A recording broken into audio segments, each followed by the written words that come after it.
Hello, I'm Dr. Stephen Greer, founder of the Disclosure Project and the creator of the film SIRIUS. And I'd like to make a wonderful announcement that all of you have been waiting for.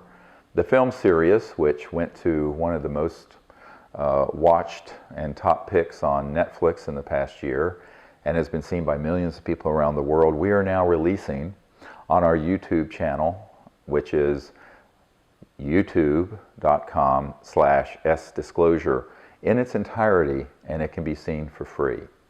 And we're doing this because we want the public to see the last crowdfunded film we did and have that as a foundation for education for anyone who wants to see it, but also to introduce the next film, and that is this documentary feature film called Unacknowledged, an expose of the greatest secret in human history.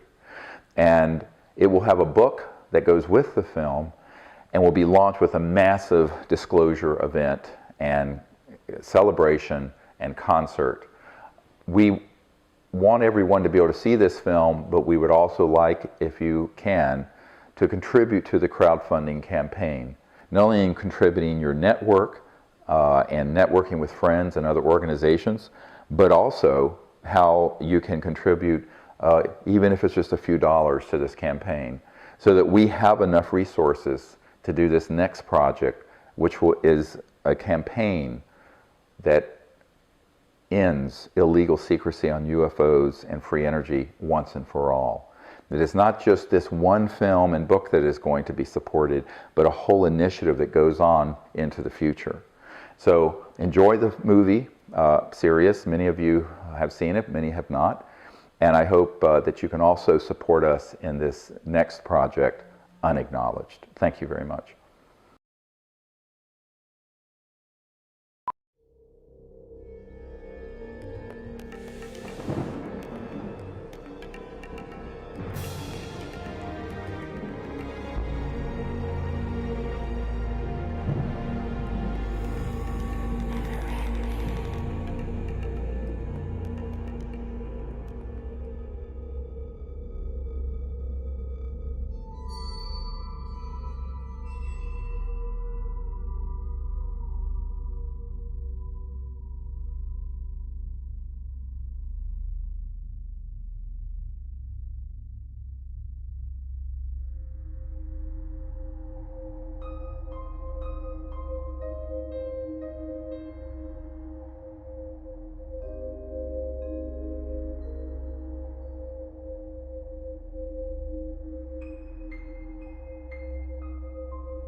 Most people don't know what a dead man's trigger is, and even fewer need one. A dead man's trigger is a safety valve. For reasons of security, a person prepares a recourse of such severe action that if harmed, they will release a cache of damaging evidence against those enemies.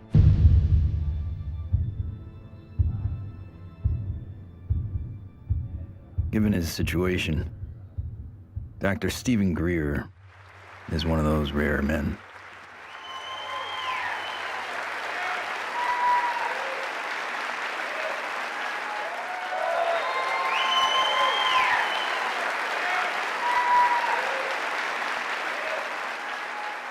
Why would he need one? He's not the first person to push the disclosure of a corrupt military-industrial agenda. In the councils of government, we must guard against the acquisition of unwarranted influence, whether sought or unsought, by the military-industrial complex.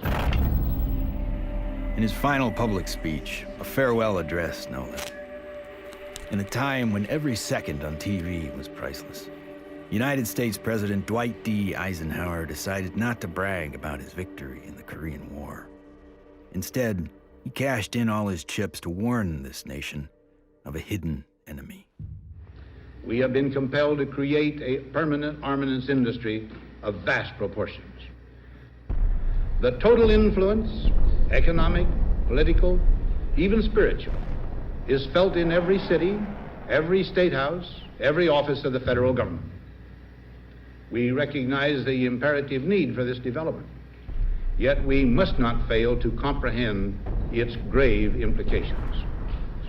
When I was with Lawrence Rockefeller at his ranch in 1993, he turned to me and he said, "The implications of this are so vast and so profound that no aspect of life on Earth will be unchanged by its disclosure."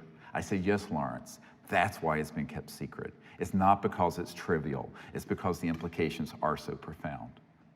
So there have been attempts to bring this information out for over 60 years. And here we sit in 2012 with the world still burning oil and gas and coal, when we have had technologies, sciences, and all the information we need to have had a completely new civilization.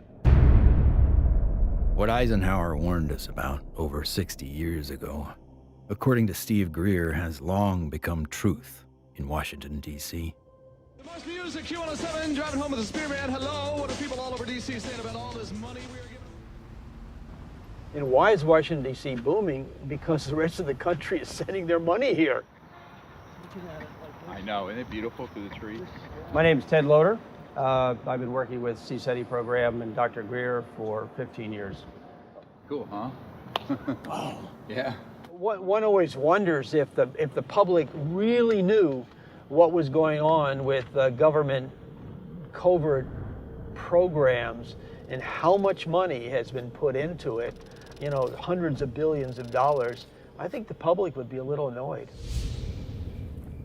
Thomas Jefferson believed all men have the right to life, liberty, and the pursuit of happiness. The government they formed would serve to secure those rights. But when corporations or other specialized groups of men become more powerful than those who govern, our security is at stake. Thomas Jefferson wrote about unchecked power of the corporation being a threat to the democracy and the banks. You see, the U.S. Federal Reserve Bank issues every dollar bill, yet it is not run by the U.S. government or any elected official. It is owned by a private banking cartel. But here I find the chairman of the Federal Reserve who's in charge of the dollar, in charge of the money, in charge of what the money supply is going to be. The middle class is being wiped out, and nobody's understanding that it has to do with the value of money. Prices are going up. So how are you able to defend this policy of deliberate depreciation of our money? A lot of it depends on what happens to the price of oil. The four horsemen, or families of banking, who own and run the Federal Reserve, also run the four largest oil companies. Oil is also used to make and run machinery and current mechanical technology. Of course, there's one industry that needs these more than anyone else: the military-industrial complex. you begin to get into this very scary scenario that has to do with the human condition of the proclivity to accumulate vast amounts of power around a handful of people. All right, sit down and shut up. And right now, these misanthropic sociopaths are running the planet into the ground. When Congress or whatever else or budget directors say, well, we've lost $100 billion in black programs, what does the public do? What can the public do? We can complain to our congressmen, but our congressmen can't get any information. With lobbyists, interest groups, campaign funding, the economic powers that be have learned to control the political sphere. These politicians become almost like placeholders. And they don't realize that until they get into the White House or into the Senate Intelligence Committee. It doesn't matter who the president is. They're going to do what they want to do. And that which is good for them isn't always good for everybody else.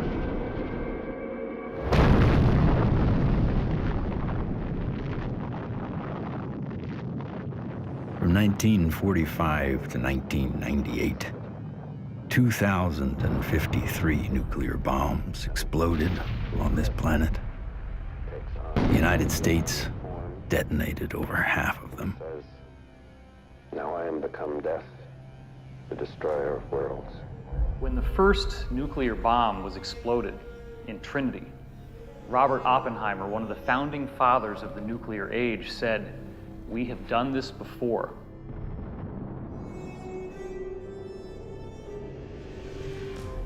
It could have been that Oppenheimer was speaking about weapons described in the ancient Sanskrit texts like the Mahabharata, in which they refer to a bolt of iron charged with the light of 1,000 suns.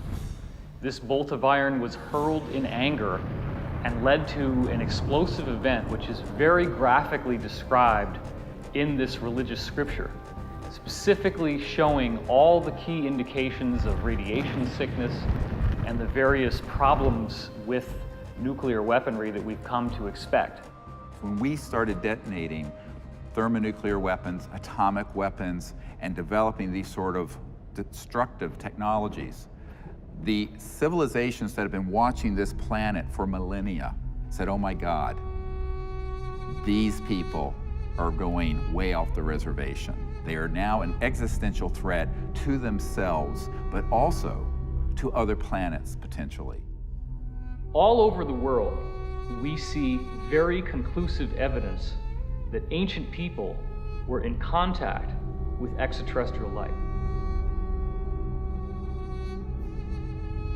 The Japanese said that their civilization was given to them by a people they called the Dogu, who came from what they described as Anemono Torebune, which translates as bird boat universe, meaning flying boats from the universe. The ancient Sanskrit writings of India have elaborate descriptions of vimanas, or flying craft. These texts are thousands of years old. They predate any conception that we have of spacecraft or aircraft. But evidence is not just found in ancient texts. It is also captured in our ancestors' art, as if it was plainly obvious that ET vehicles appeared in ancient skies.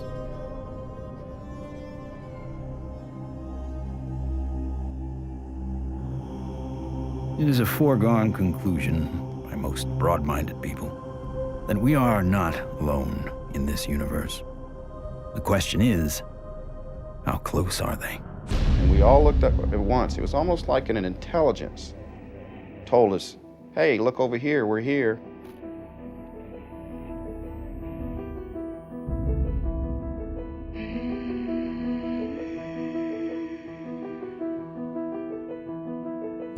I saw 3 red lights in a triangle almost directly overhead.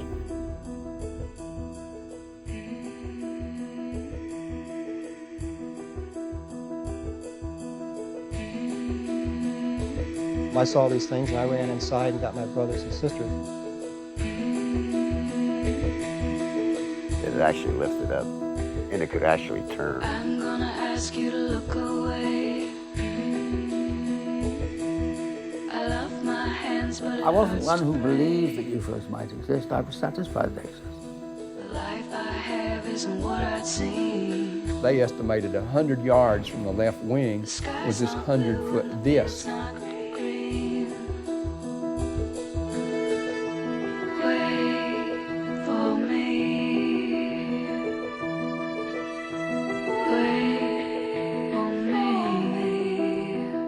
A lot of the astronauts are told to keep it quiet, and they're good Americans too. They develop the film from the moon, everything that's done by NASA.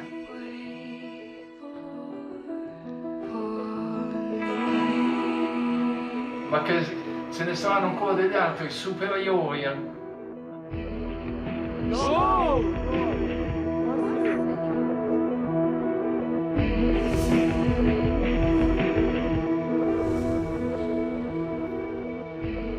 There's so much evidence out there that even if less than 1% is true, that would be enough to collapse the current paradigm and change the whole planet.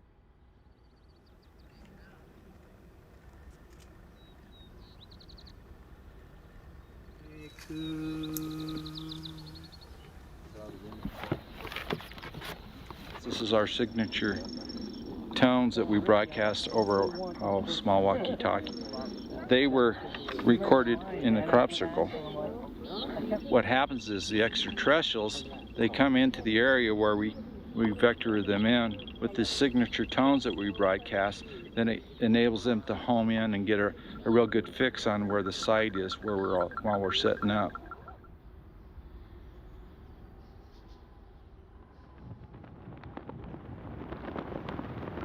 The whole concepts of the crossing point of light, the physics of consciousness, and interstellar communication all were developed on a kind of a vision quest we did here in 95 or 96.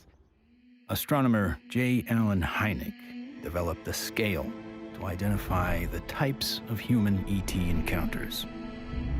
From his original 3 categories, a 4th, more controversial, has been added, CE4. Even more controversial, Stephen Greer added a 5th kind of encounter, CE5. Human-initiated contact. So, how is this done? Given Schrodinger's idea that the number of all minds in the universe is 1, in order to make this type of contact, a human could potentially access that single inner consciousness through intense meditation and then visualize his location down through the Milky Way to the planet Earth to wherever he sits under the stars. In theory, then, any extraterrestrial passing by would be able to hear the broadcast and know exactly where to go, if they choose to do so. It's interesting how many people have never been out in a place like this where they can see the whole Milky Way galaxy. Most people who come for a week, it alters their life. There's meditation techniques, there's remote viewing techniques, and once you start learning these processes and refining them, then you can make contact more quickly, more easily, and be more of an asset to the group. Checking to be sure that there's no source from anyone else, so that when we do start having electromagnetic signals through this, we know that it's a legitimate source. My name's Emery Smith. I've been with CSETI for approximately 3 years. Getting the baseline reading from us. My duties consist of a couple things. I am Dr. Greer's head security detail. I also am their photographer. I operate anywhere from 2 to 6 cameras at one time. Yeah, that's our craft. Goes over the mountains in this direction. Many of the craft that are coming in are transdimensional, and the way I understand it, not visible to the human eye. And that's where this new technology, night vision, that's where that's coming into play in. With the advent of new technology that's out there, it becomes easier and easier for us to capture these beings and these celestial objects on film. after you do the night vision, it has that green hue, of course. And after a while, when you get back to real life, you're thinking, why isn't everything green? This can't be reality. I want to show an early one from Gulf Breeze from 1992. We went down there, and one of the fun things that happened is that I had about 40, 50 people. Let's go out on the beach.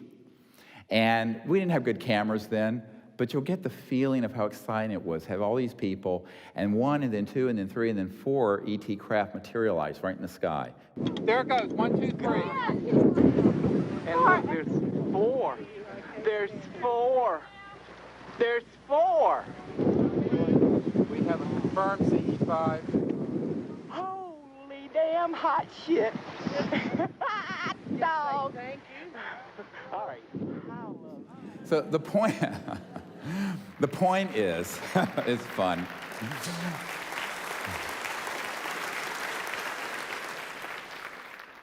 It's your responsibility to go into meditation, find a little bit of time, 10, 15 minutes, and remote view who's up there and how many.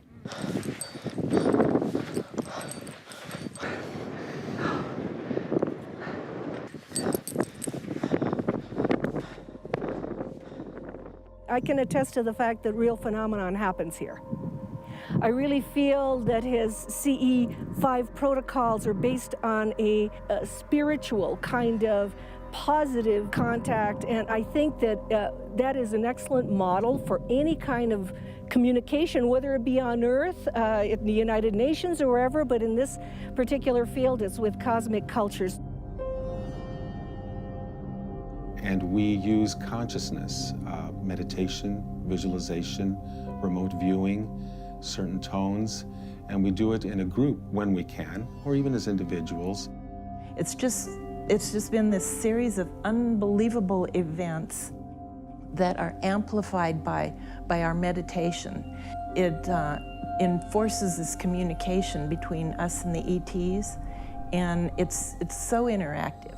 I could feel everything, I could hear all the sounds just right there. Perfect. And then this being the little larval one comes up, and we had this hug, and I shared the joy in it, and I'm like just thanking it for this experience. And let's do what we can to feel as if it would feel that this is perfectly normal and natural. Oh, sure. And that, this is... Relax and get in that flow consciousness, exactly. So I was jarred by our group getting tripped out and in that kind of, I was startled by some of the ways that our group was being, and I was going, and then there was moments where I was like, wow, I can only imagine how a visitor might feel. The ETs pick up on your intentions, and if you're really out there just to learn and really want to communicate with these extraterrestrials, well, it's going to happen. Avahanam Narayanam Padma Bhavam Vashishtam Shaktim Chatat Putra Parasharam Cha Yasam Shukam Goda Panam Mahantam Govinda Yogindra Matashashisham. And we ask these extraterrestrial civilizations to join us as they begin to learn of us, to help us, and to understand us, even as we endeavor to understand them and welcome them here to this beautiful planet.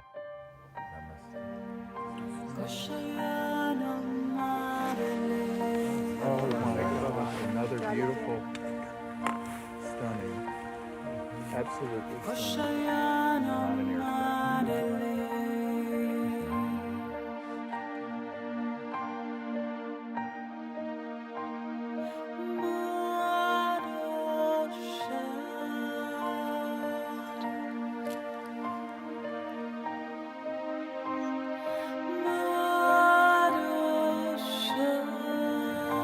Oh, here comes a military plane, very quick. Yeah, there's a very fast military. Okay, they're gonna go. Oh. It turned right to it, yeah. Whoa. Literally, my heart literally sunk when the jet got to where the craft had to phase out. and like to feel all that love build, and then to feel that jet coming in, and it was like on a heart level, my heart literally sunk when the jet crossed the path where it had to take off.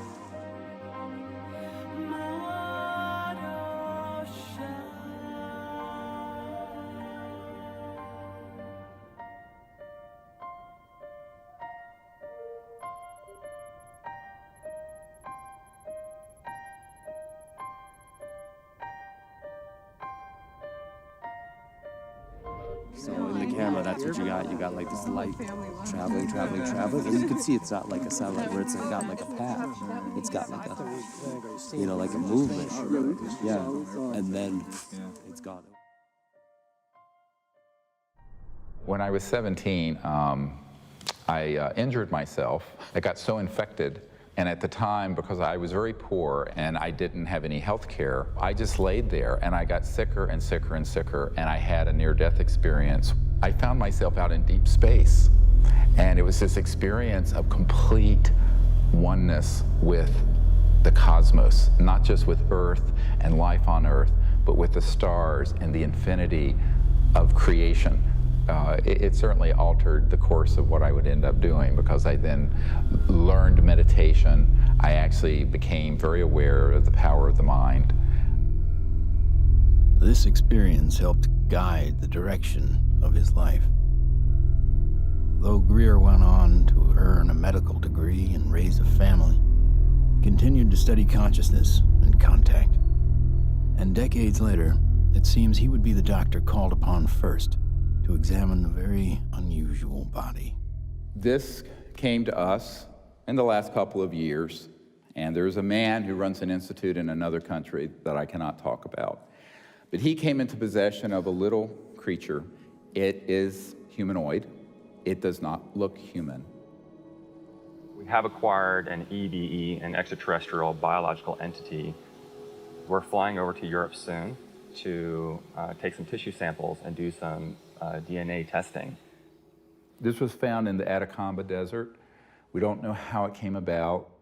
Here's the great view of the face and cheekbone, very complex. Now there is a fracture here, and behind this right ear is caved in, and that's how this ET being was killed. We have the best scientists in the US from Stanford that are going to be doing the testing itself to see what this really is, and also to rule out what it's not.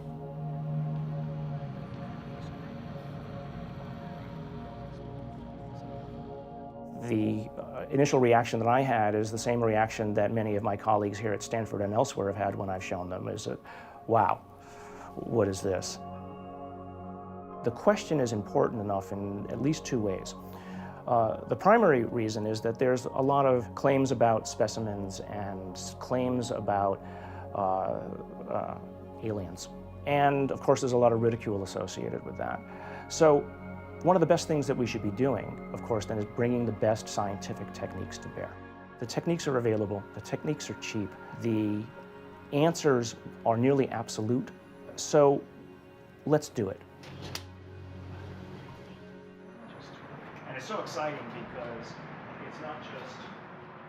In setting up for this, I'm going to be giving Steve not only the tubes that this should be going into, but I'm also going to be sending across the microscope that I feel they should be using to do the analysis with.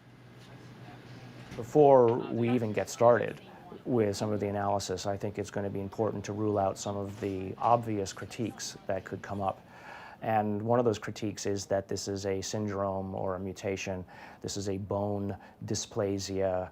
And luckily, here at Stanford, we happen to have literally the world's expert, the man who wrote the book on bone dysplasias and syndromes, a gentleman by the name of Dr. Ralph Lachman, who has kindly agreed to look at the specimen, both the pictures as well as the CT scans and the x-rays, to help determine whether or not it's anything that he's ever seen before. I think that a dozen or even 15 years ago, answering the question of what is this would really not have been possible because the kinds of technologies were not available as are available today. But really the DNA tells the story. And because we have the computational techniques, that allows us to determine in very short order whether in fact this is human. So this will be basically an absolute level of proof as to what this actually is.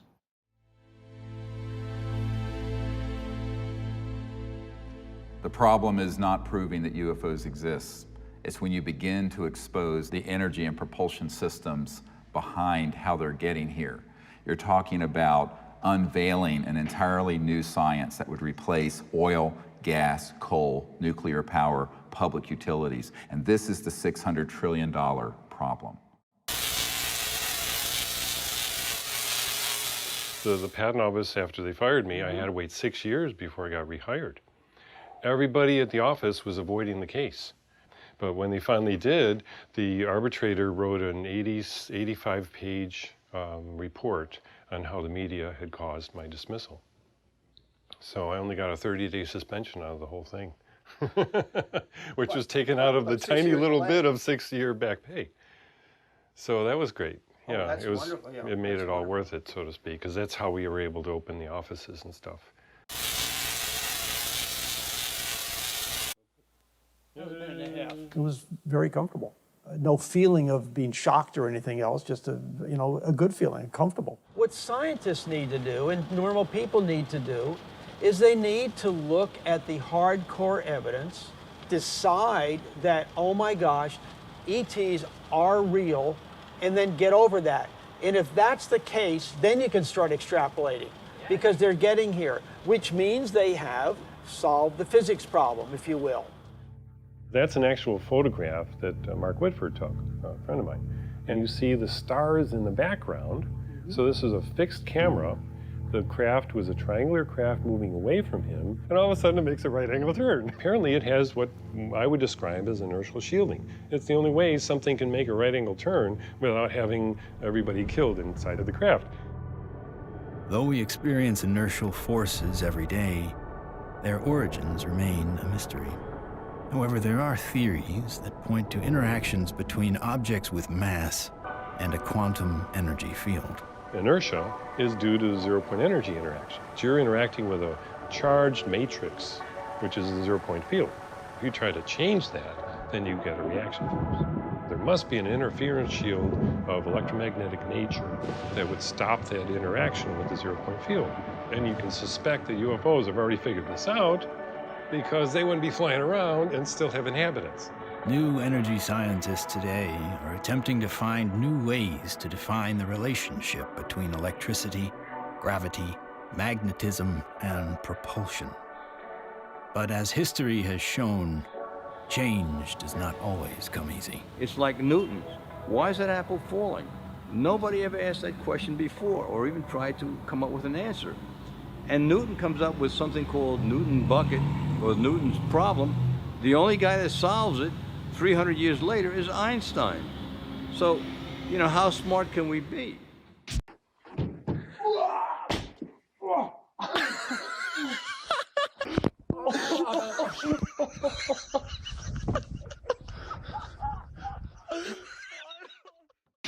If you look at everything normal within the conventional wisdom, you're not going to learn anything new.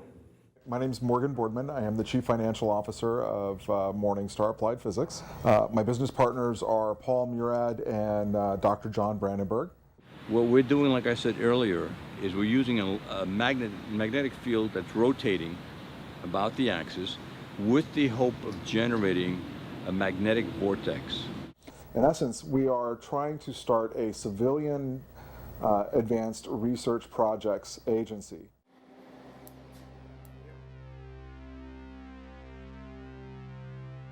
Okay, all right, so basically we have 4 options. Option 1 is a retarded potential.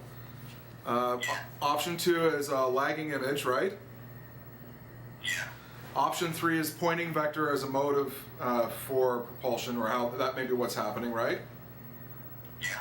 And that's actually taking angular momentum and changing it into linear momentum if it's working the way we want it to, right? Yeah. Okay, and then the fourth one.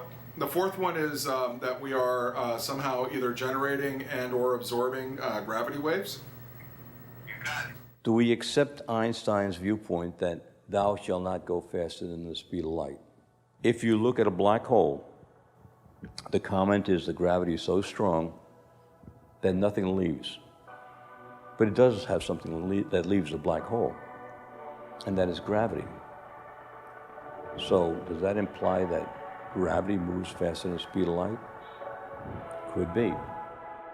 Gravity is another one of those seemingly self-evident forces that has raised a number of questions. How does it really work? How can we use it to our advantage? In the mid-1920s, T. Townsend Brown discovered that electric charge and gravitational mass are coupled, and that by building devices that harness these interactive forces, we could create advanced propulsion. At about the same time, Nikola Tesla and Thomas Edison won the Nobel Prize in physics, but both refused it. Tesla was at the end of a long career of inventing. He had advanced technology in the fields of X-ray, radio waves, internal combustion, and, of course, atmospheric electricity. When everything was said and done, he had earned 112 U.S. patents. He proved that electricity can travel wirelessly in the air, and ultimately died penniless. However, his work did influence many others, most notably Lester Hendershot and Dr. T. Henry Moray. Hendershot invented a magnetronic generator to energize an impossible flight, if fueled by gas, that took Charles Lindbergh and the Spirit of St. Louis from New York to Paris. Dr. T. Henry Moray developed the Moray valve, a device for extracting radiant energy from the zero-point field, and demonstrated this device hundreds of times and had dozens of signed affidavits supporting his science. Yet in the end, even these two notable scientists were ignored and bullied. Dr. Moray's device was hammered down and broken into pieces by a competitor, and before he could finish reconstruction, he passed away of natural causes. Hendershot fled to Mexico to continue work, but was found dead at 61 years of age, attributed to suicide. There's all kinds of skullduggery that happened there. I don't think T. Henry Moray ever got a decent chance to ever do anything with that. There is absolutely no question that T. Henry Moray had a system that produced about 50 kilowatts out of a 55-pound box. The conventional electrodynamics model does not allow this to happen. In other words, it doesn't allow you to extract excess energy from the vacuum and use that to power your load. It costs just as much to restore it as was used to destroy it. So we got to put in more than we can ever get out in a load with such a squirrely circuit. And that's the only kind of circuit we've used in power systems since day one. We're still building them. We're still making power systems that deliberately kill them. So we pay the power company to have a giant wrestling match inside his generator and lose. In the 1950s, there were some very provocative articles saying that, oh, electrogravitics is the best thing since sliced bread, how all the aviation companies are now backing electrogravitics, they're all doing experiments on it. Well, within a couple of years, there was no news at all. Once they figured out that they could really control gravity, 1954, it all went black. Do you think the boys in the black projects have solved that problem? Because it sure sounds like it from what the witnesses have told me. I wouldn't know. I wouldn't know. Sorry, but I can't even think about it. I've seen so many things in my life, it's just hard to say. A local inventor has discovered a way, hear this, to use water to run your car. What Stan shared with me was interesting. In order to run this engine off of water, we've also had to learn the ability to adjust the burn rate of hydrogen to co-equal the fossil fuels. So he applies for a patent, and then he gets a call from actually a visitation by two guys from the Pentagon. The Pentagon flew a lieutenant colonel in last week to look at Meyer's invention. There's talk of possibly using it in the Star Wars defense program and to run Army tanks. But he asked that this become a public patent so that the civilians could benefit from it. And he indicated that if we don't do that, overseas people will. In 1996, Meyer was sued by his investors, who claimed the device was not revolutionary, despite verification of the unique voltage intensifier circuit by the U.S. Patent Office. Meyer was brought to trial, but key evidence was not allowed. His oral testimony was not even recorded due to an audio recorder malfunction, and the judge recessed early for vacation. Later, Meyer made an appeal but was denied. He was found guilty of fraud and ordered to repay his investors, putting an immediate dent on the idea of funding new technology. On March 20th, 1998, Stanley joined his brother and 2 NATO officials for a dinner meeting. Stan took a sip of cranberry juice, grabbed his neck, ran out of the restaurant, and fell to the ground, saying, "They poisoned me." He fell down after eating at a restaurant nearby where he lived, fell down the parking lot, said, "I've been poisoned," collapsed. And that's on the police report? The police report confirms his words. The cause of death was written to be an aneurysm, though he left behind just enough materials for others to piece together his process. The full secrets of his device died with him.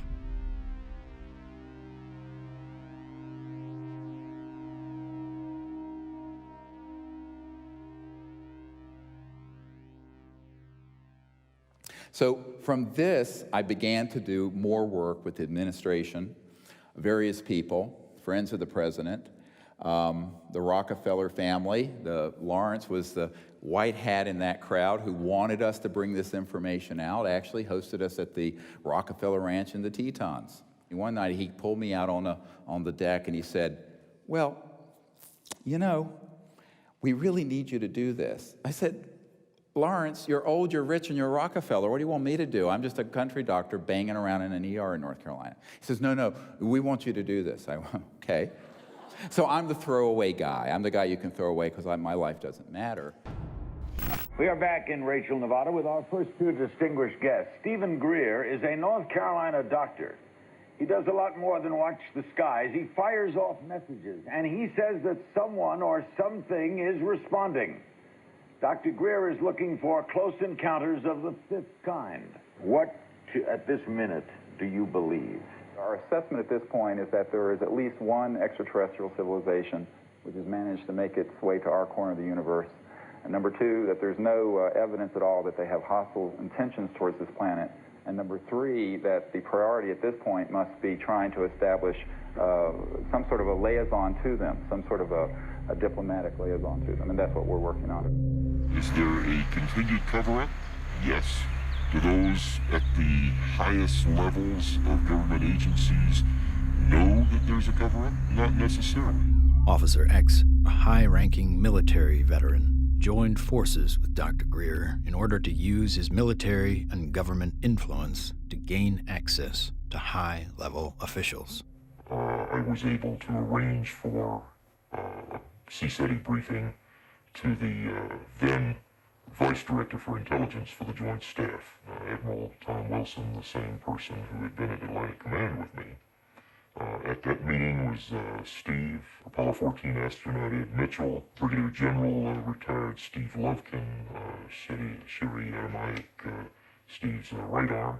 Well, Dr. Greer did indeed mount an initiative and did go to Washington, did speak with high-level government people. I attended and helped him with that. We briefed certain members of Congress, some of their staff, some of the people from the White House. We talked with people in the Pentagon. It led me to the belief that people in high-level government have very, very little, if any, information, valid information. One of the most important of all the meetings was with CIA Director R. James Woolsey. Here I fly up to Washington. The cover story was a dinner party. One of the things that I found was that this CIA director wasn't lying when he communicated to us that he had not had access to these projects. He was shaken to his core. We met for not 20 minutes, almost 3 hours. And by the end of it, I handed him, my hands were shaking, I handed him this document, and it was a position paper recommending executive orders and the things the Clinton administration and he needed to do to get control of this mess. And he looked at it, and he looked at me. He says, yes, he says, but how do we disclose that which we have no access to? And I almost wept. I went, what? Dr. Greer approached many D.C. officials in an attempt to gain an audience. One of the people who took him seriously was former CIA Director Bill Colby. If there's truth in it, there can be a danger in that situation. We've seen that happen in other cases. I said, you have to consider the possibility of some danger to not only your reputation, but to your person. I mean, people do react rather violently to some kinds of charges, or particularly if they're true.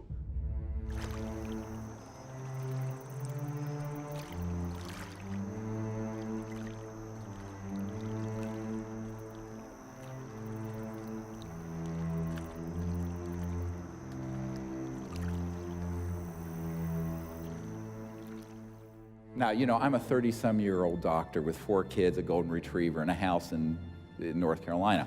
So I'm going, this is down the rabbit hole fast. But that is the situation, my friends, when you're dealing with secrecy that is criminal and illegal. In 1997, in an effort to push his message deeper into Congress and the White House, Greer headed to Phoenix to prepare a video with his best evidence to show in Washington, D.C.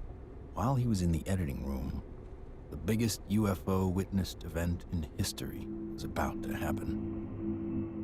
On March 13th, 1997, when the Hale-Bopp comet was very clear in the northwest sky, thousands of people were outside trying to get a glimpse of it when they also caught a glimpse. These orbs, giant orbs, equidistant in a V formation of 1 mile to 2 mile wide in some very credible reports. And that's the particular area where these phenomena keep popping up from my vantage point. The Native Americans living in the basin between South Mountain and the Estrellas have told me that not only were they looking up at the Phoenix Lights during the mass sighting, but they've been looking up at them for centuries. I live in a community called Loop, northeast of Flagstaff, on the Navajo Indian Reservation. We'll have to go back in time one day before. We saw 6 to 7 lights that were circling along the horizon. The entire street came out. It was almost like a block party. Everybody turned off their lights, everybody sat in their front yards, and everybody watched this unusual light show. I squeezed down the best of what I found and finally came forward in 2004 with the Phoenix Lights, a skeptic's discovery that we are not alone. 10,000 people approximately witnessed this, one of the largest experiences of this sort ever recorded. The Phoenix Lights phenomenon didn't seem to be falsifiable in any way. It was being validated by most everybody that saw it. The ultimate, shall we say, insult was the governor of the state of Arizona, Fife Symington, finally calling a news conference saying that he has finally got the answer to the Phoenix Lights, and he introduces some staff member dressed up as a space alien. People got very angry because here is the top elected official of the state making fun of what I estimate to be close to probably 10,000 people saw this. Under the watchful eye of the public, Symington retracted his statement.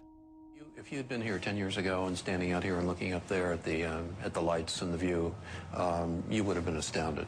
You would have been amazed. The so-called Phoenix Lights were seen by many people in 1997.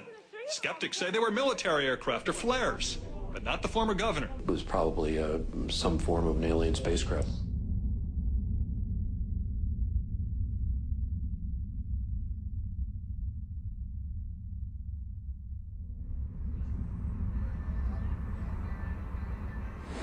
On our way to Barcelona. Barcelona. To retrieve the evidence. Dr. Bravo. Hi, baby. Are you ready for the trip? I'm ready for the trip. I'm so excited. Okay. We're going to do some very wonderful work, and I can't wait to get the results. Upon Upon arriving in Spain to look at the being for the very first time, I was kind of skeptical. It was definitely a game changer for my thought process to actually see it in person than to see it on film. The first thing we had to do was go to the radiology lab because we needed x-rays and CAT scans before we did anything. Porque esto es, ya se lo comenté que era un poco difícil de hacer. Es, ¿okay? The best we can get. Lo mejor que pueda pasar. Porque evidentemente no se puede manipular para nada. No. The head radiologist at the center saw the beam and was quite impressed. And the first thing she said was, "Wow, that looks like an alien." That's really okay. This is fabulous. This was pretty good for you. Yeah. Okay, that's good.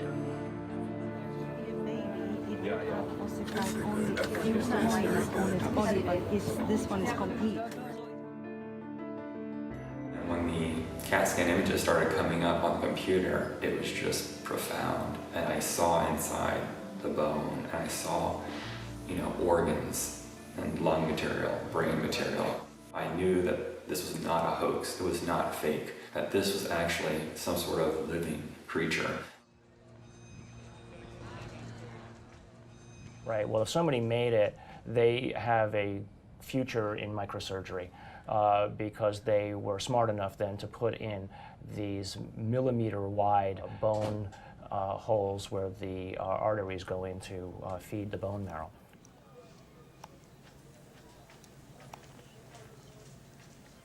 And so now the challenge is to prove what it is, right? My interest, frankly, is to disprove that it's anything unusual or anything paranormal. I would like to prove that this is human.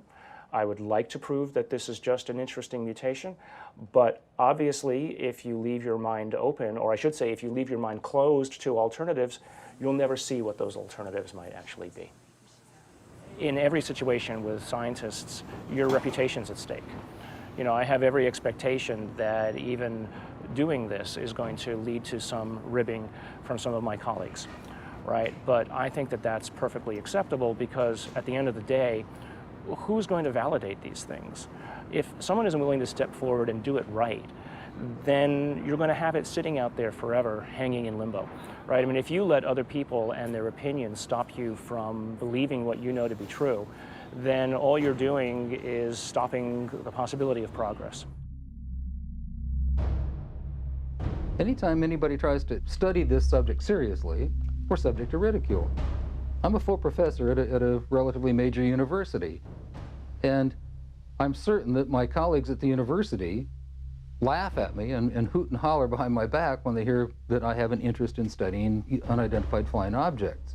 There's really a subtle kind of suppression at play here. You don't worry about what the CEO of Enron thinks about what you say. You worry about what your friends think. You worry about what your parents would think if you posted whatever you care about on Facebook or something. We take the risk to appear to be a crackpot.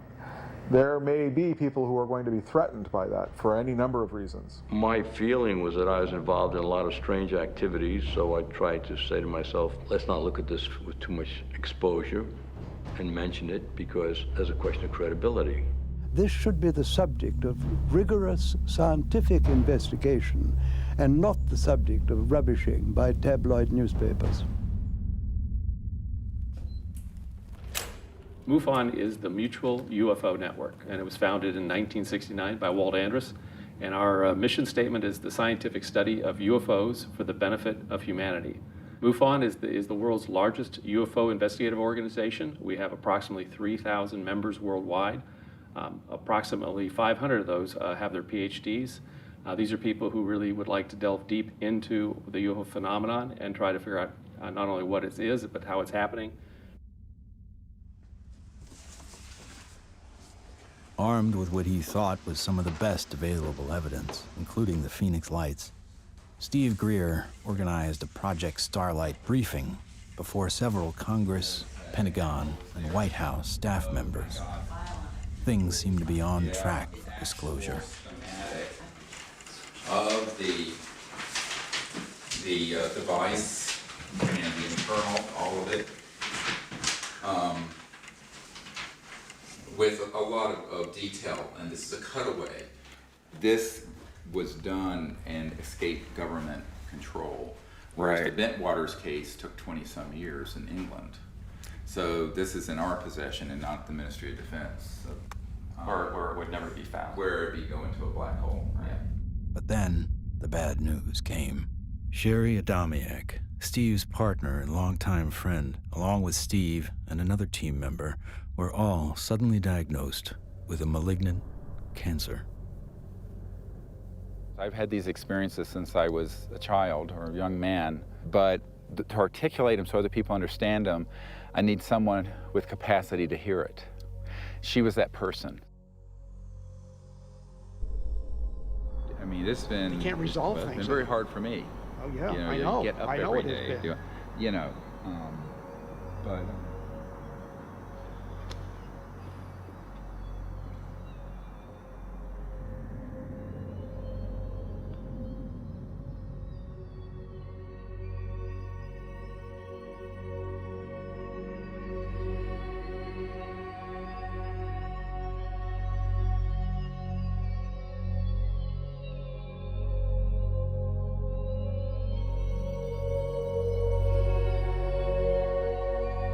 One of the last places she wanted to come was here. So she asked that her ashes be placed on the land. So we put her ashes around that tree.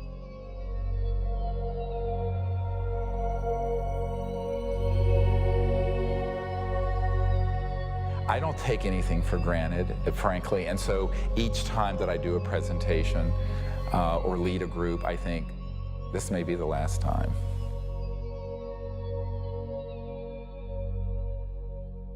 The thing that has kept me going the most is not any external thing, but the experience of that near-death experience where I know that there's an aspect of us that doesn't die. That is why I can go mano a mano with these elements and not be afraid. I shouldn't say be afraid, not stand down. Everyone has fear. I've certainly had my fears. But it gives you an anchor so that you can go forward.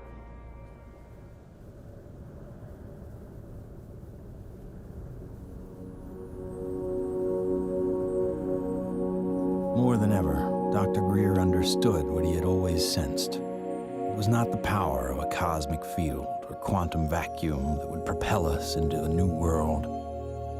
It was the mind. This really is the opening to an entirely new science of consciousness. You can maybe think of consciousness as a television set. On the TV screen, you see pictures and sounds and so forth. And if you tried to find out where that was coming from and you looked inside the television, you're not going to find it. It's not there. The signal is in the radio waves around it, invisible to us, that's being interpreted by the television as pictures and sounds. So this is very much like the state of how we understand the mind and consciousness.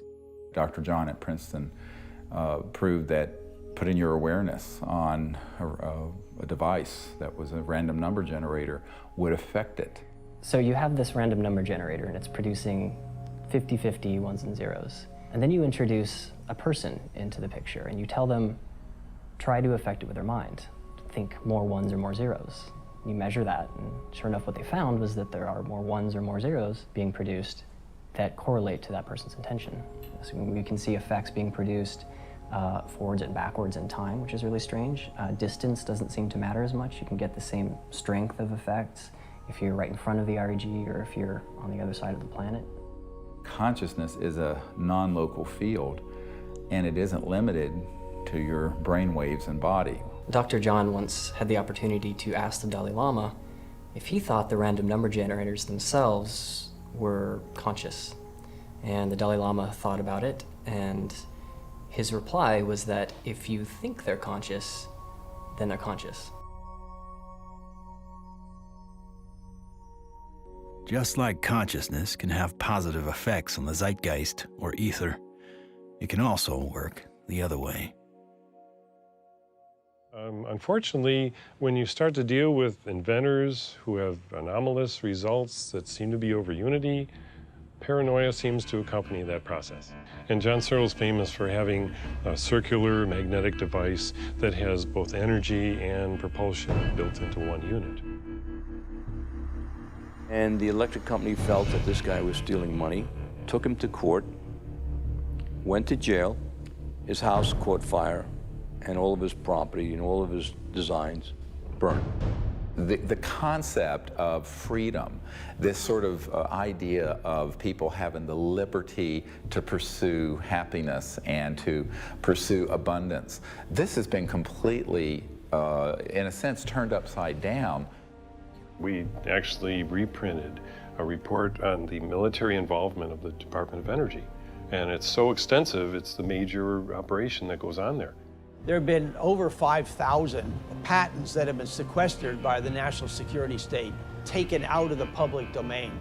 Many of them deal with energy technologies. It's a policy that the military seems to feel is necessary for national security. However, at this point, we often wonder, 50 years after World War II and the Cold War, whether such sequestering is necessary. Suppression of new technology would be an obvious plague on the idea and strength of a free market system.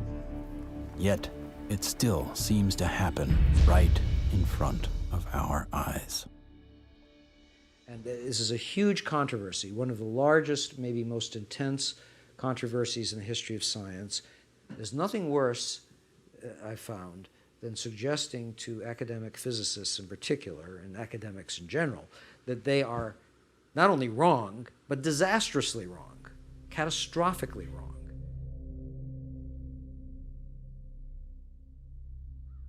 Cold fusion patents have not been approved. They will not get through. American citizens are being denied their constitutional rights. I inadvertently was looking through some piles of paper that had been given to me in a casual manner by all these hot fusion physicists as they were trying to do their calorimetric repeat of the Pons-Fleischmann experiment. And I was stunned. I couldn't believe what I was seeing. It looked like monkey business to me at the time, and it has turned out to be exactly that. It was represented as a negative result when it was positive. And that data is scientific fraud, as far as I'm concerned. It's been referred to legal authorities in the government. I asked for a review at MIT, got nowhere.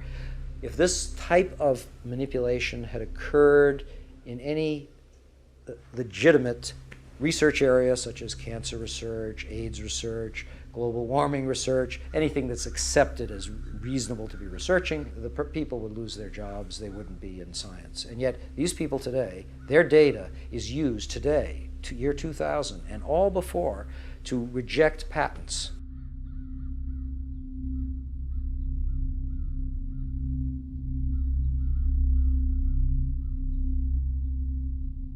Yes, there is serious criminal activity going on that ultimately must be rooted out.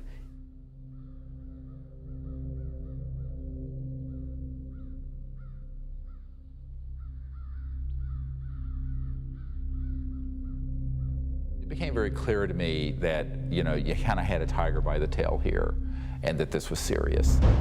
For a moment, Dr. Greer considered shutting everything down. He had been threatened and swindled far too many times.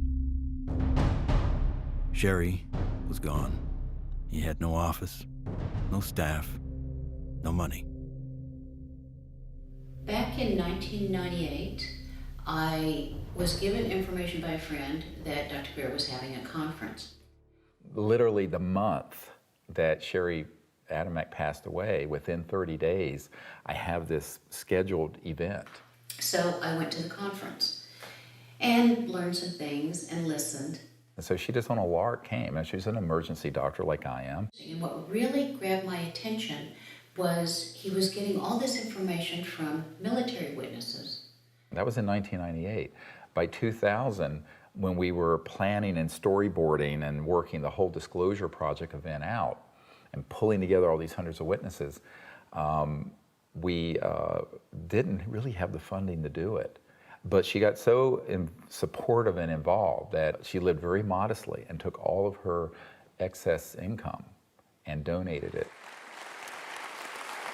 And I want to acknowledge some amazing people that are here. Dr. Jan Bravo, without whom we would not have the Disclosure Project.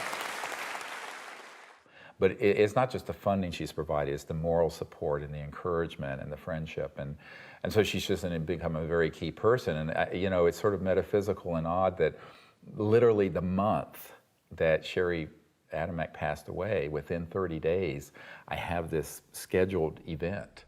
Not alone anymore. With the support of a loyal team, Dr. Greer grew his witness list from a couple dozen to over 200. And see that little dot right there? That dot don't belong there.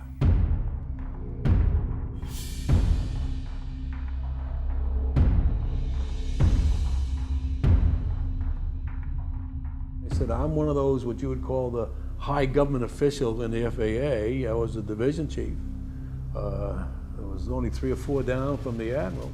I was awarded the Air Force Guided Missile Insignia. I was the first photographic officer in the Air Force to get they called it the missile badge. So I forgot who it was called, but he says, we got a problem here. What's the problem? He says, well, it's that UFO.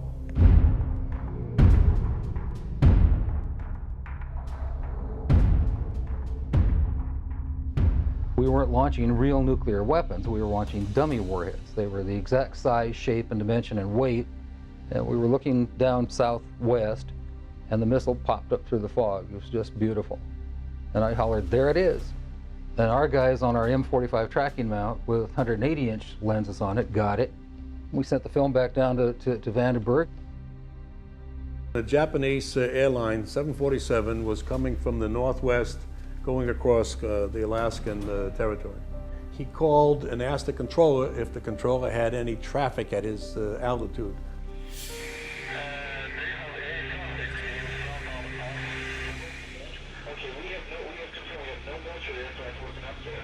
His radar is picking up a target. He sees this target with his eye, and the target, the way he described it,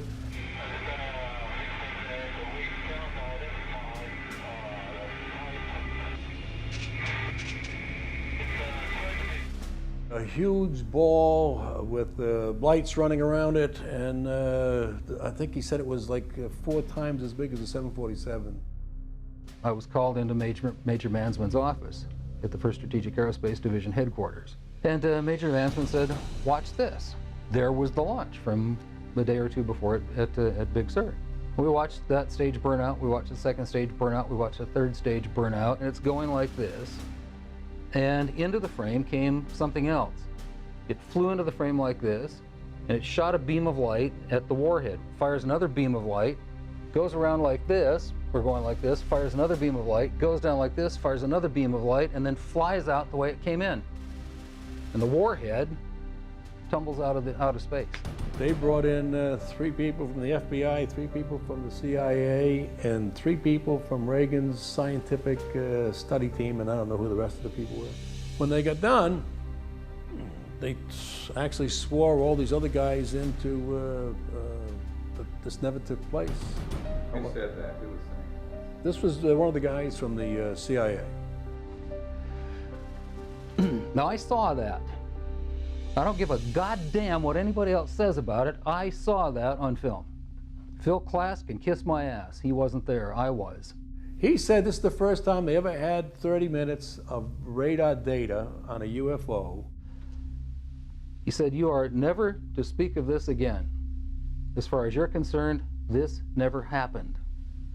So I said, yes, sir, and walked out, and that was the last I talked about it for 18 years.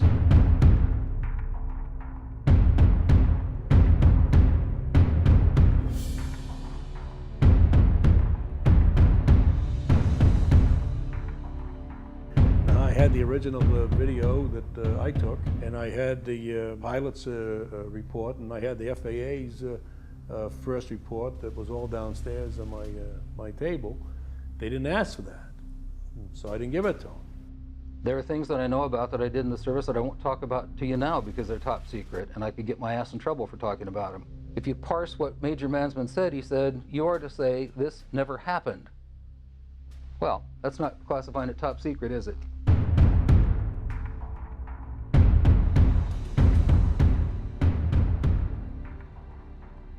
And I was a part of a United States Air Force cover-up for 18 years. But who do you tell that you were involved in a UFO incident without them looking at you like you ain't wrapped too tight? What we photographed up there affected me for the rest of my life and made a huge impact on my understanding of the universe and of governmental manipulation of our minds.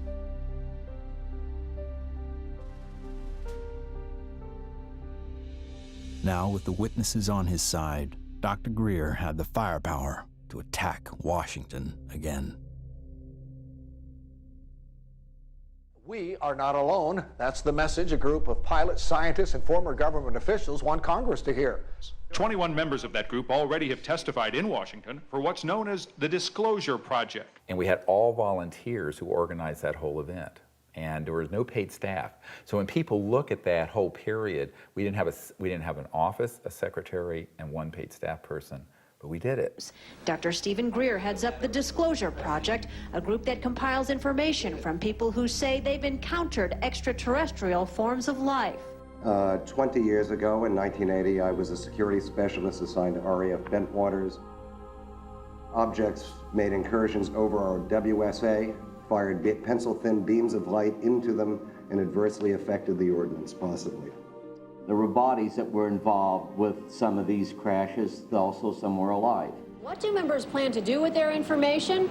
They hope Congress and President Bush take notice. We are asking for the U.S. Congress and for President Bush to move towards an official inquiry and disclosure on this subject.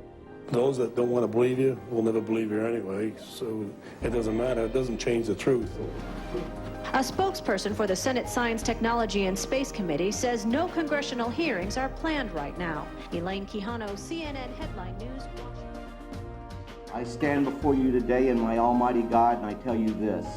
If Congress calls me in and says, will you testify in detail what you know, I stand here today prepared and ready to do just that. Governments must never lie to the people. Thank you.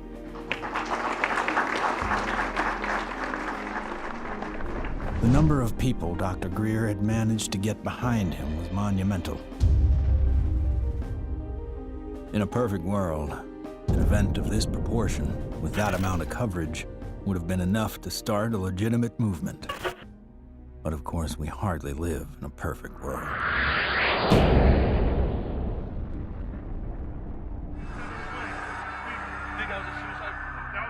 Yeah, don't say it. It's on, you know it, right?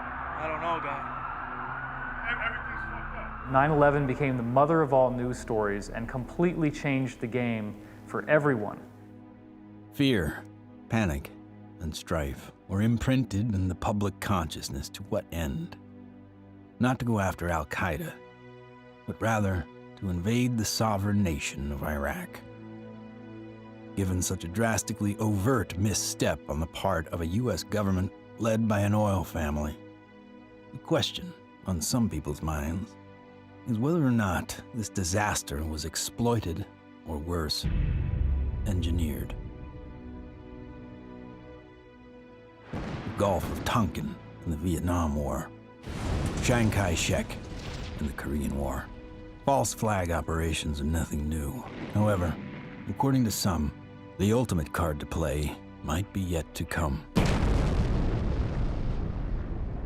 How do you grow the trillion-dollar military-industrial complex that Eisenhower warned about into a $2 or $3 trillion program? You got to have a bigger enemy out there.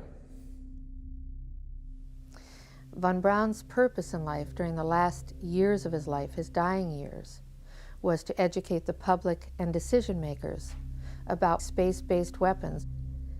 First, the Russians were the enemy against whom we're going to build space-based weapons. Then terrorists would be identified, and that was soon to follow. In 1977, I was at a meeting in Fairchild Industries, and in that room were a lot of charts on the walls with enemies, identified enemies, names that people had never heard of, names like Saddam Hussein and Gaddafi. But we were talking then about terrorists, the potential terrorists. No one had ever talked about this before.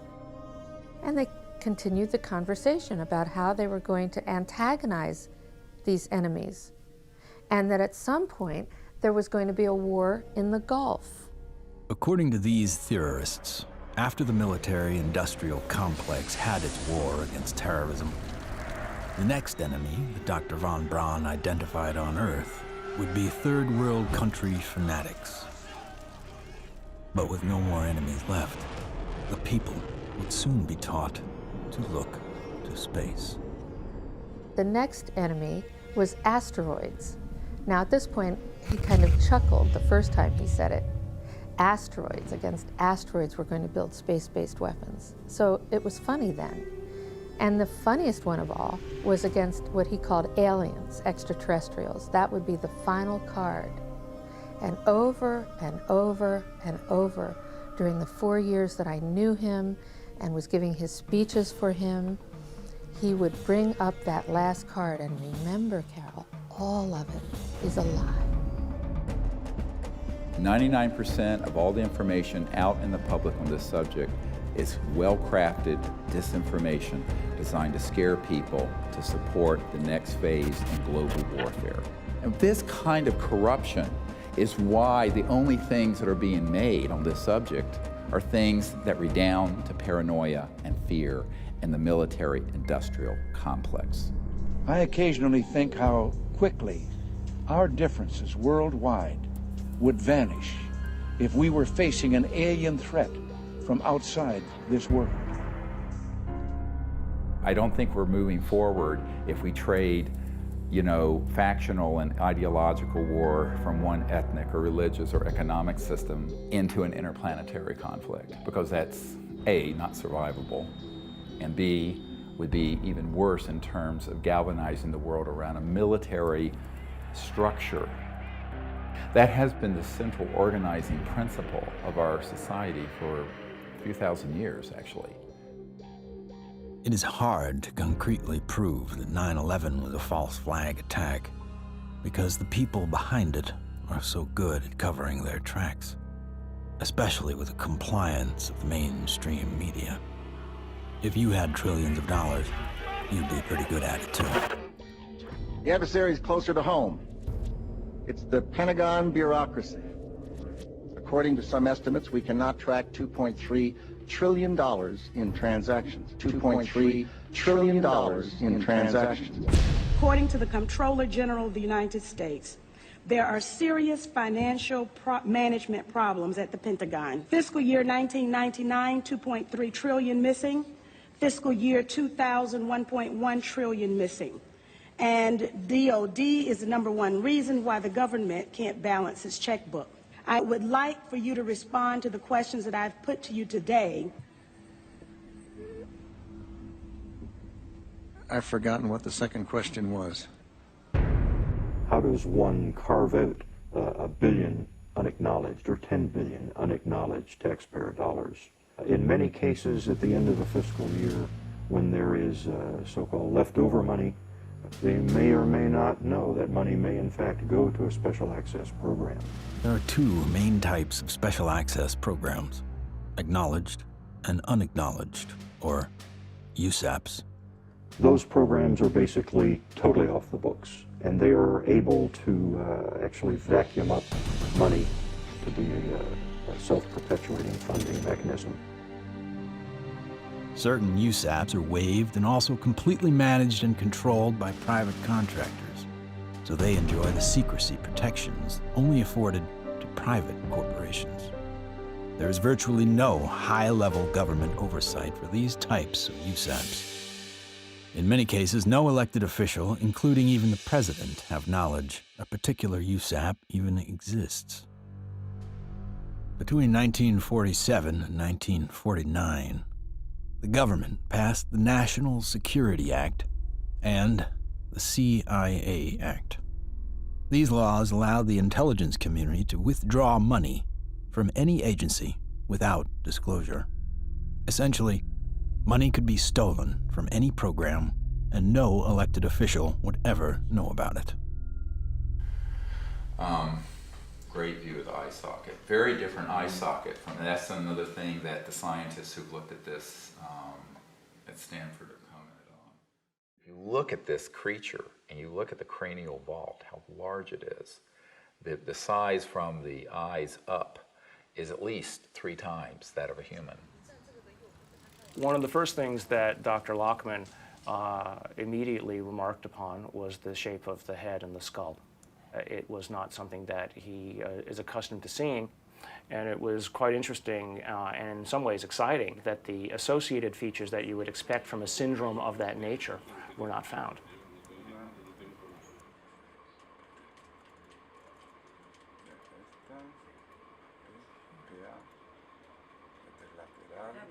This specimen does not fall under any known, to me, class of disorders or syndromes. In many respects, the proportions of the spine and extremities are normal. The major abnormalities appear to be 1, the size of the specimen, mid-face hypoplasia and underdevelopment of the jaw, and that the specimen has only 10 ribs. Humans normally have 12, rarely 11. One of the most remarkable aspects of this is when we came down to study the actual bone density. One of the features of fetuses that specialists looks at is the so-called growth plates of the epiphyseal joint, say, of the knees. The shock, I think, and the surprise was, and the absolute certainty that Dr. Lockman had was that this specimen is between the age of 6 to 8 years old. The shock was that this specimen was clearly not fetal. How do you explain how something 6 inches tall survived to any length of time that would allow for it to survive 100 or 1,000 years ago?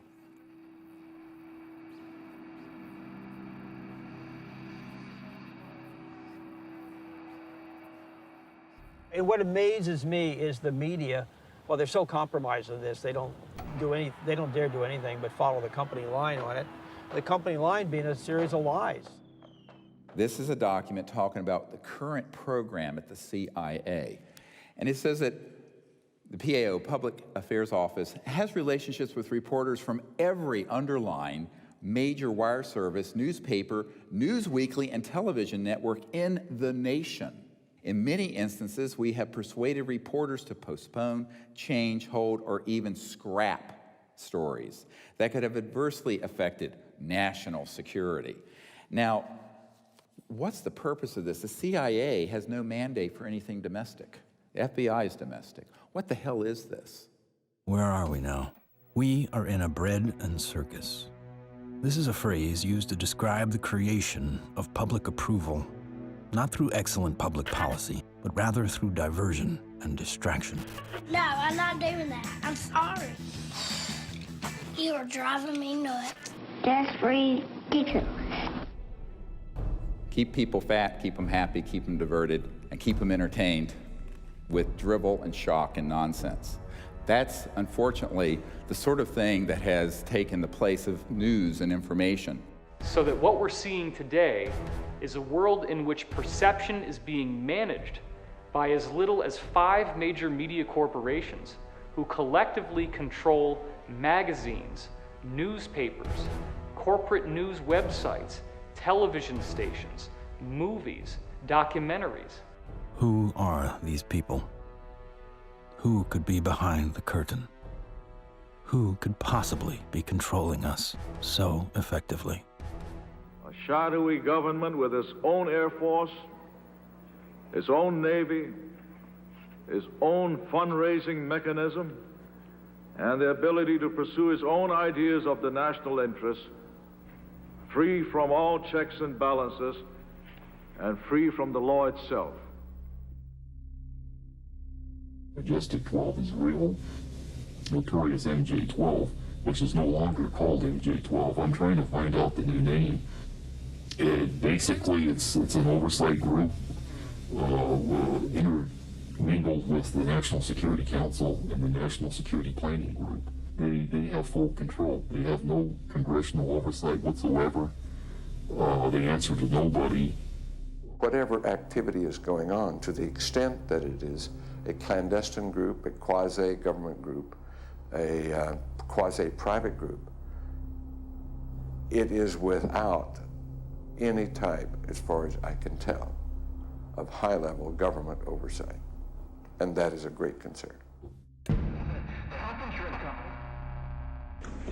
Ladies and gentlemen, the very word secrecy is repugnant in a free and open society, and there is very grave danger, for we are opposed around the world by a monolithic and ruthless conspiracy that relies primarily on infiltration instead of invasion, on subversion instead of elections. Its preparations are concealed, not published. Its mistakes are buried, not headlined. Its dissenters are silenced, not praised. It is a system which has conscripted vast human and material resources into the building of a tightly knit, highly efficient machine that combines military, diplomatic, intelligence, economic, scientific, and political operations. And we are, as a people, inherently and historically opposed to secret societies, to secret oaths, and to secret proceedings.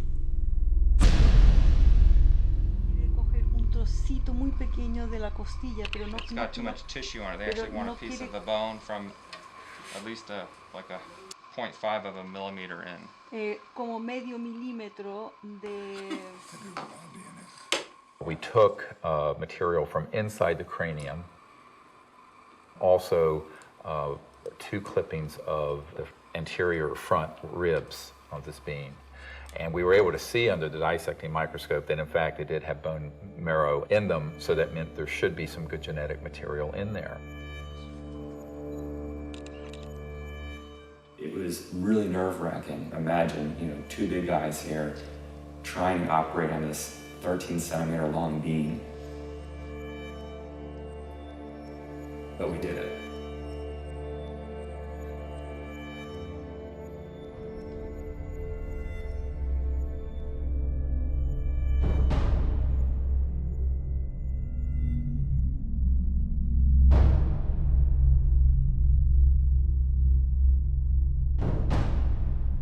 The DNA analysis is being done by some of the world's best.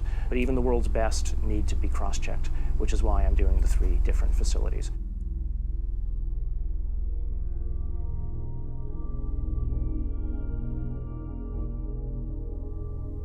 So I actually ran 4 samples. I ran a sample of my own blood. It was a very small amount, just 100 microliters. I ran 2 blanks, things that just had water in them, because that would be essentially a contamination control. And then, of course, the sample itself. And really, the all-important first result was whether or not there was, in fact, any DNA which was isolated. And the actual shock for me was when I got the amount of DNA out of this sample. It was way above what I had originally expected. What you have on the left here is a so-called DNA ladder. This is a size standard. This one on the end is in fact my DNA, and it has an expected size distribution as well as some banding. And validating the original measurement is this analysis that basically shows that we have a nice distribution for the sample's DNA. When we physicists look for alien civilizations, we don't look for little green men. We look for energy consumption. We look for type 1, type 2, and type 3 civilizations. What are we? We are type 0. We get our energy from dead plants, oil and coal. Around the year 2100, we will become a type 1 civilization. And we see the beginnings of that now. What is the internet? The internet is a type 1 telephone system. Imagine, if you will, sitting down to your morning coffee, turning on your home computer to read the day's newspaper. Well, it's not as far-fetched as it may seem. Information has largely been controlled in a top-down way. What we're seeing now is the dissemination of discoveries coming up from the grassroots and not from a top-down centralized authority which has the ability to say, this isn't making it because we don't believe it's true, this is making it because it fits the mainstream. When we want to form a new team in a new country, then all we have to do is contact someone there using the internet, and suddenly they're a member of the node. From this online collective seems to come a real communion. People from all over gather in groups to investigate UFOs, with safety in numbers against ridicule and disinformation.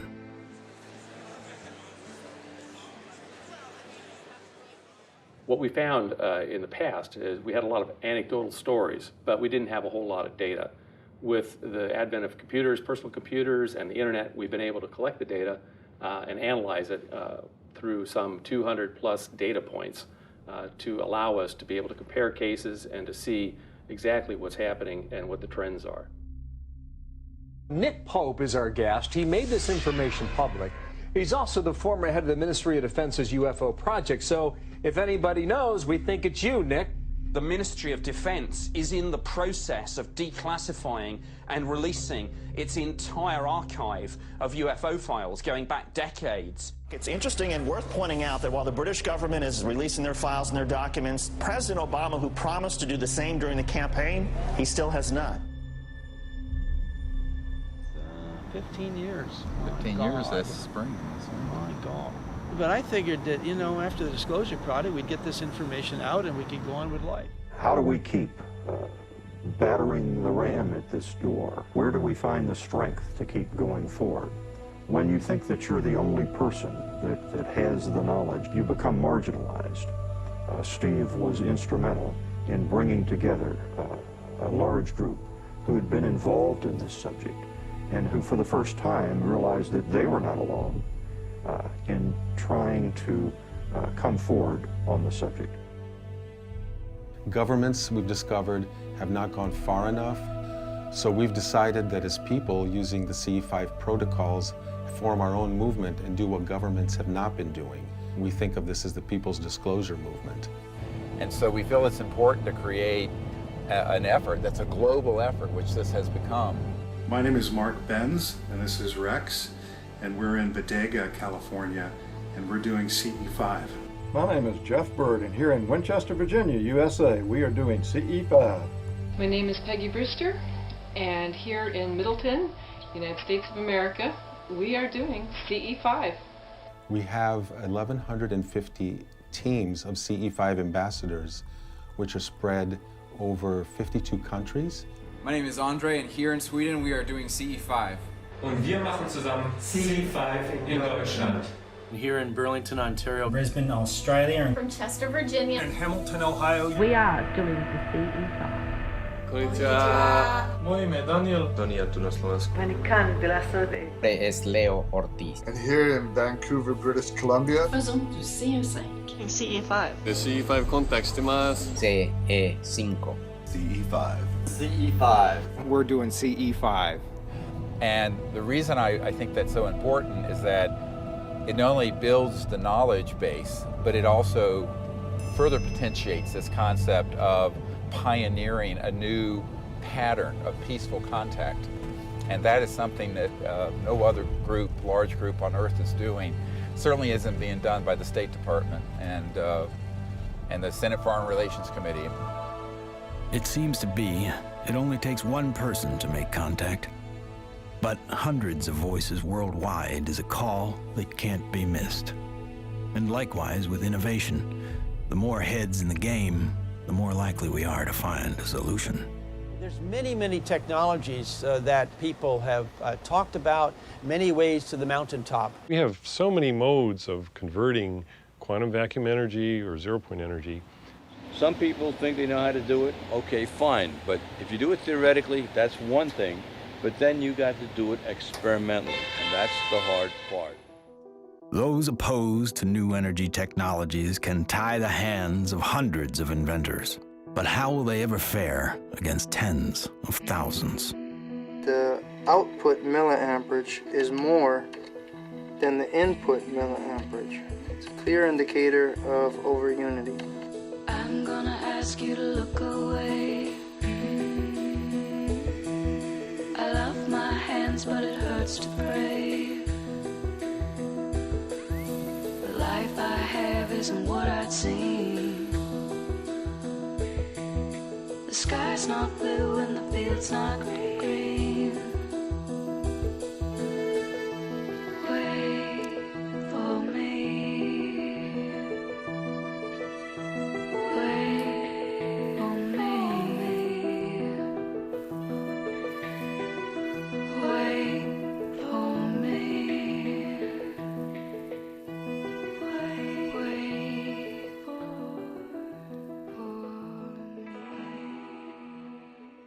When you oscillate or vibrate magnetic fields, there's an effect in the gravity field. And how to do that linkage is what you're trying to get at, as I understand Maxwell's equations are in that term right there. And what happens is if you're going to have a gravitational effect, it's going to happen over there.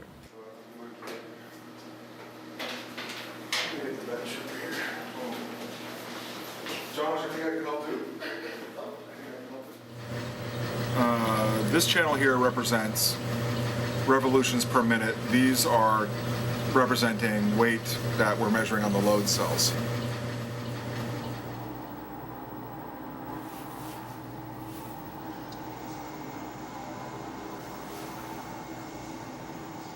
Full steam ahead.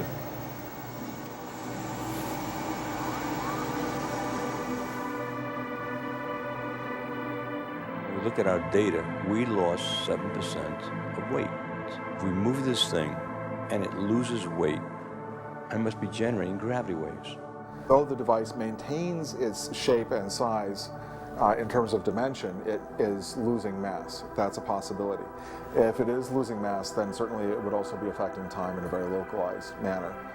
By looking at new technology, you could break through new commercial aspects to improve our society.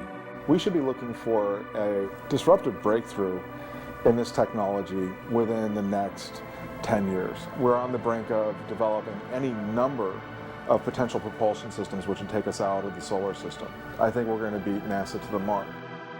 So I graduated from the UCLA School of Engineering in 1976. I got a flyer from the School of Engineering inviting me to a lecture by Ben Rich. Ben Rich was the director of Lockheed's Skunk Works for 16 years. He oversaw a number of USAPs that were secretly managed at the Skunk Works, including, most notably, the development of the F-117 stealth fighter.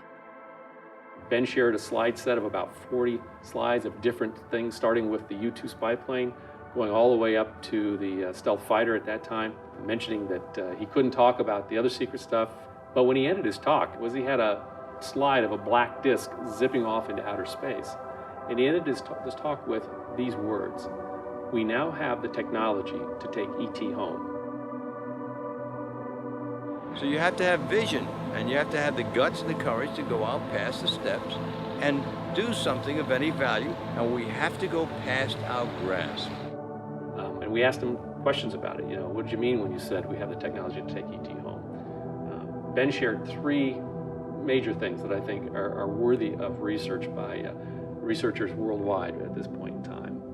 The first was we've somehow figured out how to do interstellar travel already. It's known. The second point he made was that there was an error in the equations. My suspicion is it's probably Maxwell's equations for electromagnetic theory.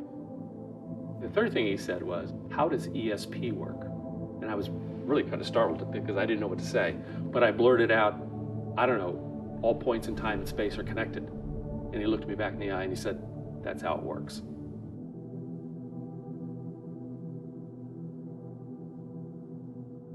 History has taught us that to simply innovate new technology may not be enough.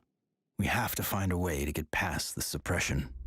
We've already now had a breakthrough just a couple months ago of the tritium battery. Finally, a company has come up with an actual commercializable unit, but it's very small. It's designed for an IC or some small circuit component. So this is a good sign, because it shows the way to introduce a free energy device is to introduce a small version of it. If you have a revolutionary energy device, it has to be introduced in a way that doesn't look like it's a revolution.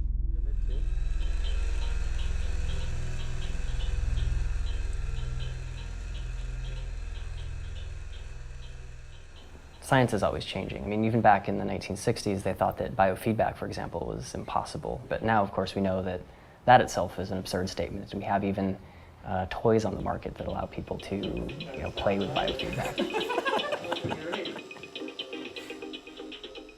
These sciences have been around for decades. They have been ruthlessly kept secret because of the kleptocracy of what I call the petrofascists, the people who are hell-bent on maintaining the power of a centralized petrodollar oil, gas, coal system. So that does create scarcity because that is a zero-sum game. But when you take us off that system onto this new system, it's an entirely new macroeconomic order, and scarcity becomes non-existent. After years of disappointments, Dr. Greer and his team are now attempting to build an energy research lab in Virginia, where scientists and inventors with working prototypes will have a safe haven to build. So this is an example of how the analysis is done using what's called a genome browser. And it's more or less a schematic representation of the chromosomes and at a very high level of resolution. So the sequence that we got from the mitochondria tells us with extremely high confidence that the mother was an indigenous Indian from the Chilean area, and the haplotype is called B2A. Now, the other thing that immediately fell out of the analysis is that it's male. It has so-called Y chromosome material. In fact, it's got a full Y chromosome. It probably died in the last century, if I were to make a guess. I can say with absolute certainty that it is not a monkey, right? It is human, or as close to human, closer to human than chimpanzees would be. But when you count up the number of mutations that we're observing, what we're seeing is more than what we would expect to be caused by simple cell division. When the sequencer is creating or making these reads, it's doing it more or less at random.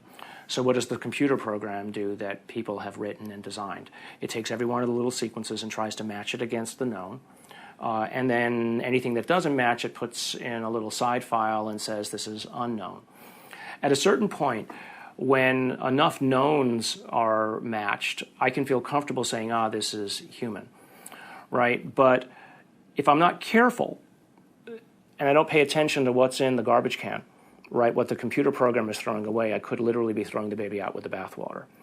What we've done is we've scaled back and we're seeing several chromosomes and pieces of chromosomes across the top, which basically leaves us with a very strange conundrum, right? Here you've got this 6-inch tall, let's call it human, right, because the DNA says that so far it's human, at least the way that we're looking at it. This gene, PCNT, which is known to be associated with primordial dwarfism, we don't have any mutations here. It lived to the age of 6 to 8.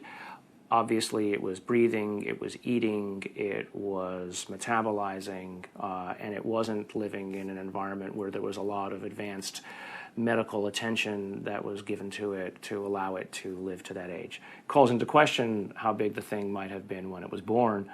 So genetically, you might explain that by saying that there's some advanced aging mutation, something that caused the bone to age anomalously quickly. A gene that's known to be associated with progeria, that also no changes there. So the next problem, of course, is the ribs and the number of ribs in the specimen. Only 10, whereas there are supposed to be 12. So there are no mutations which are specifically associated with that kind of phenomena because it's rarely, if ever, seen. The digits are all correct. The hands are all correct. There are problems with the face. So there's a mid-face hypoplasia, and then there's the larger skull. So again, I think in summary, there are genes associated with any one or two of the anomalies that we see in the specimen, but there is no mutation which is known to accommodate or call for all of the mutations. Even with the things that we know could be assigned to one or more of the anomalies, we don't find them in the genetics of this specimen. That leaves open the question, what genetics is causing the anomalies that we are observing. So although I entered this thinking DNA was the answer, it made me realize that in the context of the bigger biology questions, there are other levels of control that need to be understood and answered. The non-coding RNA, epigenetics, etc. And things that we probably haven't even thought of yet. So if I just look at, this is base pair 19,800,000 or so at this edge of the open region. I can go all the way over here, and now I'm at 21,000 or 22,000. So the answer's not finished, and it's not as easy as actually, frankly, I thought it was going to be at the beginning. So that's basically 2 million base pairs of DNA where nothing seems to sit. It's just like the way societies do things. They try to fit things in boxes. We have literally written a computer program that does exactly that, tries to fit it in the box. Doesn't seem very efficient, so on that basis, people would call it junk. But I think we now know that there's any of a number of other features of what DNA is doing in there. It is expressed. And so we need to be careful, obviously, that we don't let our instincts or the programs that we write to match our instincts make the decisions for us. No matter what, for me, this has been a fascinating, more than an exercise. As soon as I've collated this information into a form that other people can take advantage of, and it's accepted for publication, I'm just going to put it out on the web. I don't have the resources to study and follow down every single angle that this opens up. But, maybe there is a listener out there who will be sufficiently intrigued by this to do the analyses themselves, and maybe they'll find something that I missed. Great. If additional samples or examples are seen of this, I'll be the first in line to want to sequence it, because then all bets are off. I want to say other things here, but I also don't want to open myself up for, attack. This search may have uncovered a major finding about life in the universe and its origins. What is this being? Could it be a missing link in evolution? Could it be an entirely new species? Or simply a disease we have never seen before? Or could this be an extraterrestrial being from another world?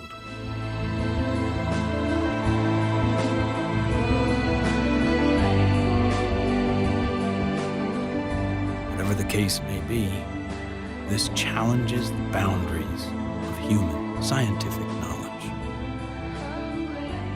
Dr. Gary Nolan has set a new precedent for scientific investigation and rigor in the realm of the seemingly impossible.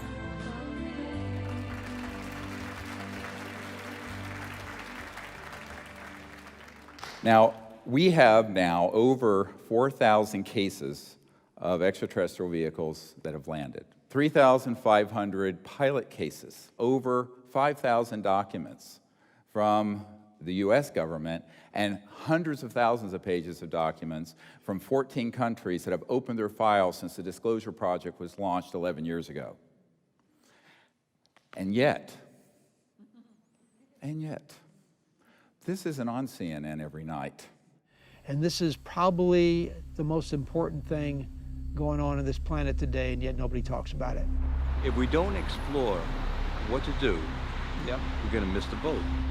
And that could be why Eisenhower's final message wasn't just doom and gloom. It was a charge to the people to spit out the bread, look away from the circus, and take some responsibility. Only an alert and knowledgeable citizenry can compel the proper meshing of the huge industrial and military machinery of defense with our peaceful methods and goals. The dam is in fact breaking, and you're beginning to see countries all over the world begin to come forward with what they know to be absolute fact. Since 2001, 24 countries have opened their UFO files to the public, including Australia, the UK, Vatican City, Germany, Russia, and Canada. The United States is not yet among them. What we have to do is pave the way for these leaders. Because if the people will lead, the leaders will follow. They'll have to. And it isn't about overthrowing the Pentagon, it's about leaving it behind. My goal when I started this was to make this so that I wasn't important at all in it, that there would be enough people that they go on without me. And that way, it doesn't matter if I drop dead. The future is here already. The technologies are here, contact is happening. And if we come together as a people, what we're going to find is that all of us working together are going to be able to create a world that is amazing.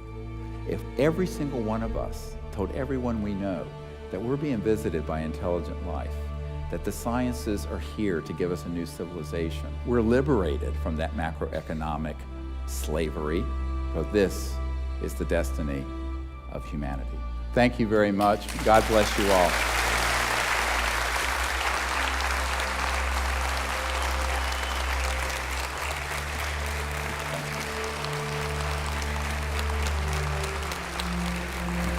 Thank you.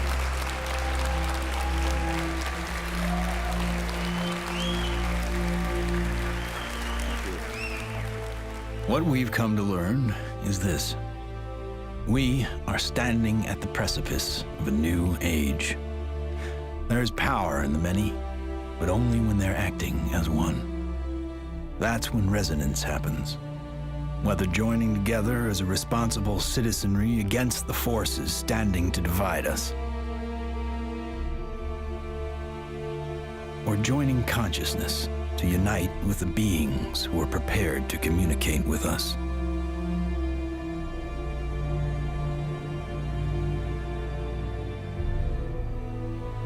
In order to succeed in this endeavor called life, we must come together as one.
Koşa